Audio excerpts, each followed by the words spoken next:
katusigale nga tukuwa ekifaananyi ekiri wano.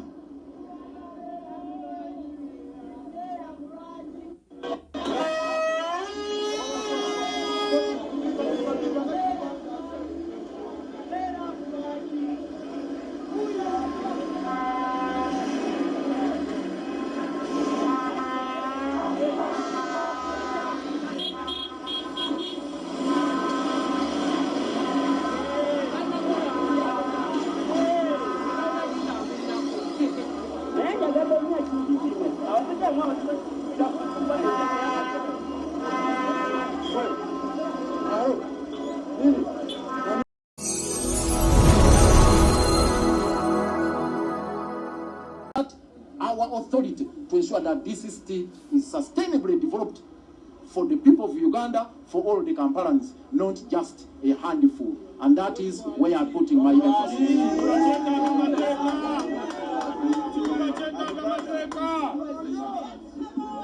Now, lastly, we want to condemn police. We want to issue out a strong statement for the conduct they exhibited today, because they knew we had this program today. And the campaigns have started. So campaigns presuppose that we have to interact with the people, we have to move with the people. But they rudely interrupted our movement. We were very, very peaceful.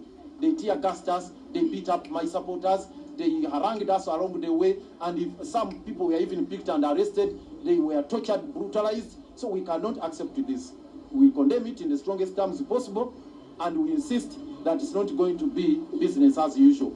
We are going to make our way to interact and interface with the people. We are not going to allow this kind of curtailment being orchestrated by the police, which is illegal, because this is now a campaign period. Campaigns mean interacting with the people, and we are going to insist and reach out to the people.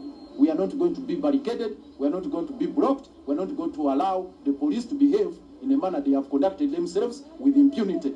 That brutality, mayhem must stop. Freedom for all for freedom. Chika tulivumirira ndese kuvumirira eno campaign period bwobanga oguddewo oluggi nti mutandike campaigns toyina kyogenda kugalira bwekaba mazzi kawaguludde. Tulina okutuuka mu bantu, tulina okutuuka gye bali mu butale, tulina okutuuka gye bali ababodaboda, tulina okutuuka mu basuubuzi. Kampala tujja mutuuka mu buli kakoona konna, tetujja kukkiriza tuteerawo misanvu tetugenda campaigninga. Ekyo tukakasa tugenda kufaafaagana mu mbeera eyo. Ekisembayo kwe kubategeeza nti twafulumya manifesto eno oba platform eno gye mwawulira ku lunaku olwokubiri ya miko 6 ne tunnyonnyola byonna bye tuzze tukola emyaka 5 era ne tubalaga ebituukiddwako n'ebikyabulayo. Naye ng'ekikulu ennyo kye twasimbako essira kwe kuprotectinga property yaffe nga bannayuganda. Abasajja bakatels bamafia beesomye okugulabinga buli kimu kye baagala okugulabinga. Batuta obutale, batuta amasomero, batuta amalwaliro, beesomye okutwala enguudo, kati bali ku myala, ekinaddira bajja kujja ku maka gammwe nago bagatwale. Tetuyinza kukkiriza ekibuga kyaffe kibeere nga kiri mu mikono egy'abantu ab'olubatu nga be beefudde ba landiroodi ng'ettaka balibbyo wetuli nga tulaba. Era kyofuna bugwaffe gwa bakunga bannakampala tulwanirire property yaffe tugitaase. Bino si bya muniino, si bya muzannyo, si bya katemba, si bya bulungi kugamba nti tukola bulungi bwansi. Bino bya lutalo lwanirira property yaffe. Ekyo nga wekigenda mu maaso ekyokubiri kyekyobwenkanya kye bayita social justice.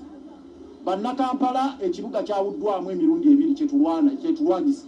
Waliwo abagaggafugge abali eri waggulu n'abaavu mpunga byoya oba lunkupe abo bannakunkunya edda. Kakati Bamwami Yoweri Kaguta Museveni ne bannaabwe beesomye okufuumuula, okugobaganya n'okukyujjanya abafuna mpola era okulaba nga baagala okubagobawo. Kyofuna abataxi bonna nga mubawulidde abataxi tulwaniridde abataxi ababateekako emitwalo 12 ne bagala babagoba. Ababodaboda waliwo kikampani kye baleetawo bakiyita Udisa simanja kyakiyimba ne munne ne babajjako emitwalo 6 ne balangira nti bagenda kulekawo 10 bagenda bagoba. Abo abataxi ne babateekako emitwalo 2 babagoba. Amasomero bw'otunulira amasomero gaffe ga Kitante Nakivubo Bulu ga Vati Valles Nakivubo Settlement ani gonna nga baagala gatwala naye ne tugalwanira tugataasa obutale tufaafaganye n'abasajja abo babasajja balaba ng'atwala Nakasero atwala Lufula atwala Sete bali ku ddembe atwala wa ne tulwanagana ne tubibasuuza kakati tulina obuvunaanyizibwa obw'okulaakulanya ebifo ebyo nga byabafuna mpola work spaces for the urban poor nabo balina okubeerako omwaganya era ndi musanyufu twafunyeko dda ssente okuva mu World Bank zetwalwaniridde nga tugenda okuzimba akatale ka Usafi kwe tutandikira tuzimba akatale ke Kamuucha tuzimba akatale ke Gaba tuzimba obutale obwo okubulwa naye nga mu kubuzimba tulina kulwanirira ttaka lino lisigale nga ly'abannakampala ly'abannayuganda bano batuuse ne ku byala nga bwe mulidde bahamu tetugenda kukkiriza kubeera na kibuga nga muliriza tetugenda kukkiriza kubeera na kibuga nga hamu ali wali nti atutte ekisaawe atutte omwala atutte Nakivubo Settlement atutte buli kimu nga Bosco Muwonge yaliwo ekibuga nga kiri mikono gya hamu Bosco Muwonge kiri mu Drake Rubega kiri mu Simanya Enfula mu Ntaganda Simanya Kitandwe balu nabukeera nga balu batubwe bati nga be bakutte ekibuga ate abo nga bakozi ba cartels bakolera ba mafia abo ba Drake Rubega bebulaba abo ba hamu bebulaba ebyo bibakola si byabwe nabo bakozi balyanjawulo tetuyinza bakkiriza ne baba frontinga batwali property yaffe nga tulaba olwo olutalo lwe tulina okulwana naffe bino si muzannyo bino si kinyumu bino si gamba nti ababikola bya bulungi bwansi bino byakulwana ffenna tutaase ekibuga kyaffe okukijja ku mikono gy'abamafiya so olwo olutalo lwenkulembeddemu era ndi musanyufu nnyo okuba nti ng'engabo y'abannakampala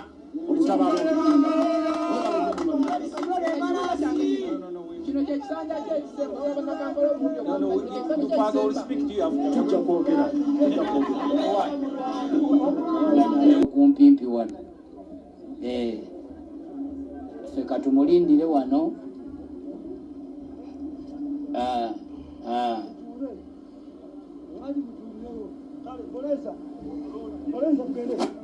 so gwe atulaba mu kiseera kino Muloodi nga bwe nkutegeezezza amaze okwogerako eri bannakampala ne bannayuganda kati nno okusinziira ku kulungamya kw'abanna security agenda kubanga kulemberwamu emmotoka yeeyo yegenda omukulemberamu era nga bwolaba ne bannaffe ab'ebyokwerinda beteeseteese bulungi mu kino bagamba bakikoze okwewala okuyisa ebbinu eriyinza okubeerawo olumu nti ne liyinza okuba nga liyinza okuviiramu oba abantu okutuusibwako obulabe ne bannaffe okuba nti abatakkiriziddwa ba okusinziira ku nnambika y'abakakiiko k'ebyokulonda okubanga abantu bano tebannaba kutandika kukola campaigns kakati nnoffe ekifaananyi kyogenda okusigala ng'olaba bannaffe ndowooza abali mu studio okusinziira ku nteekateeka yajjajja mubuuke kumpimpi wano ffe katumulindire wano